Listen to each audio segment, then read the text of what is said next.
Let's talk Canelo James Kirkland, a fight which is going down this weekend. First thing to say, I think this fight has the potential to be stylistically pleasing. It's got the potential to be a fight that is going to really engage the fan and be visually, aesthetically attractive, however you want to phrase it. I think at the minute with boxing, there's a bit of discontent about how Floyd versus Manny went. You know, you've got the two pound for pound top fighters of our generation fighting against each other, and the fight's been vilified for being too much like a game of cat and mouse, too much chess, not enough action, not enough engagement. Put in simple terms, not enough violence. We've also recently seen the heavyweight champion of the world, Vladimir Klitschko, put in an awkward points win. And I think the public are hoping that this fight is going to represent more action, more of a brawl, more of a violent encounter. Certainly from Oscar De La Hoya's statements, he's suggesting that's what to expect. And I think stylistically, logically, that is an obvious thing to draw from this fight. They're two front foot heavy guys. They're guys who like to come forward. They're aggressive fighters in terms of their approach. And I think we could see a fight where, it's quite open, it's quite aggressive, and it's all action from the first bell. Let's start with Canelo.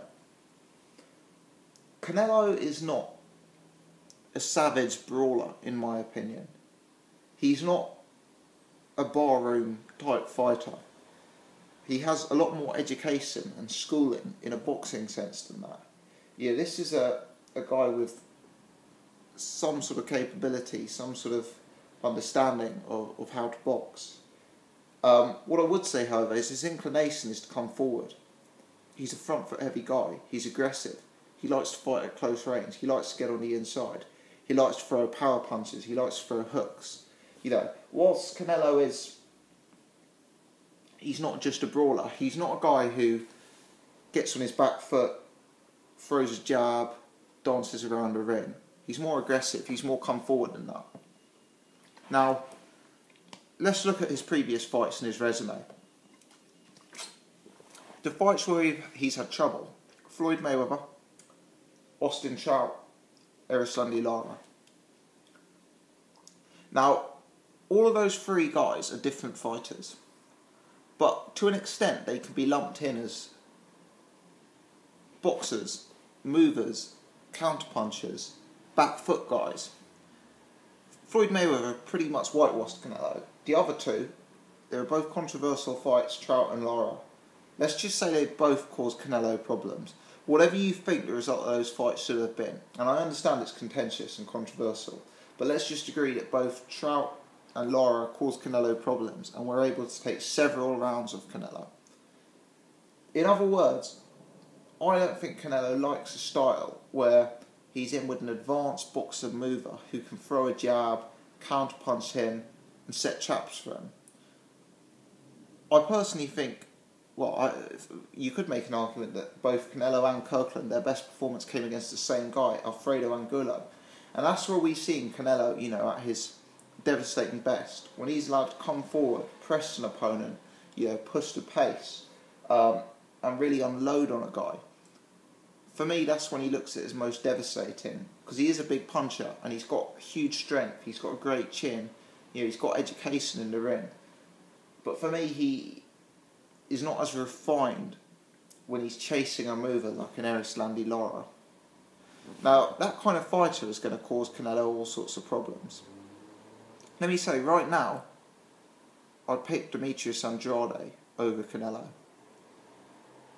There are other guys like, let's say the Charlo brothers. I wouldn't necessarily pick the Charlo brothers over Canelo. In fact, let me rephrase that. I'd probably pick Canelo over the Charlo brothers. However, their sort of style has the potential to cause him issues. Timothy Bradley has the potential to cause him issues. For me, a guy like James Kirkland is playing just into Canelo's strengths. A guy like James Kirkland doesn't have the skill set and the attribute to expose the gaps in Canelo's game as I see them. James Kirkland is a more basic fighter. We've seen the fight with Angulo. We've seen him get dropped heavily inside the first minute. This is a guy who isn't defensively refined. This is a guy who isn't tactically complicated. He's an all-action, front-foot-heavy brawler with power and with a lot of heart and a lot of determination. Now, put simply, I think if it comes down to a dogfight, whilst in a dogfight there's always risk of either men winning because of the nature of the, of the brawl. This is a guy who's been dropped by Alfredo Angulo. This is a guy who's been KO'd by Isidro. This is a guy who's been dropped at other stages in his career. I think he got dropped by Molina, for example.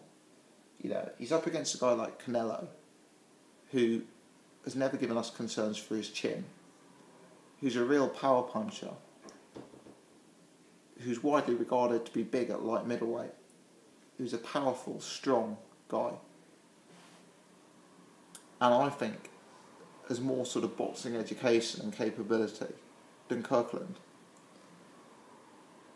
For me, this could easily be a repeat of Canelo Angulo. Kirkland just doesn't have the education and the refinement to expose the gaps in Canelo's game. And I think with Kirkland's shortcomings, a fighter like Canelo, with huge power, huge strength and aggression, can most likely exploit the gaps and win this fight by stoppage. Furthermore, Kirkland is an inconsistent guy outside the ring. He's coming off a period of extensive inactivity. He's changing his trainers. Now we know recently, we've seen that he's in, Boxing Ego did a few good videos on this where he ballooned up in weight and then he posted a video or a photo on a social media site and proved that he was in stunning physical condition. It may be that Kirkland doesn't have trouble making the weight, but what I would say is the weight he was up to, it seems likely to my eye that a large amount of his training camp was spent losing weight. He may not actually have trouble hitting the weight limit on the day. We shall see. But either way, it's always a concern when someone's been inactive, someone's chopping and changing their training routine, and then when someone's having to dedicate a large portion of their camp to losing weight. He's that inconsistent guy.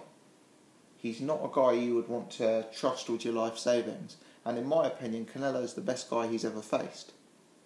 He's not got the chin of Canelo. He's probably not got the punch of Canelo. And he's also not got the sort of boxing education of Canelo. And that's not to say that Canelo is some sort of slick Floyd Mayweather style amateur stoop style boxer. But Canelo is a guy who, he can come forward, he can get involved in a dogfight, but at the same time, then he's got another side to his game, which is a bit more boxing capacity than a James Kirkland. And, if you saw the fight that Angulo put on Kirkland in the first minute of their first fight, if you imagine that was Canelo, it's hard to see Kirkland getting out of the first round, especially when you consider that he's been knocked out by Isidro and, struggled in other fights. So I think this plays very neatly into Canelo's game. I think stylistically it will be an entertaining fight, but I would pick Canelo by KO. I think Canelo looks in excellent shape indeed. I think he's possibly made the weight more comfortably than James Kirkland, although we'll yet to find out about that. And I just think that whilst Canelo can be beaten, and he has got weaknesses to be exploited, I think Kirkland has specifically been chosen because he doesn't have the slipperiness, he doesn't have the boxing education, and more importantly, he doesn't have the ring activity to expose those gaps. So I don't see this as a competitive fight. I confidently pick Canelo, relatively confidently pick that the win will come by stoppage. Entertaining, yes. Competitive, no.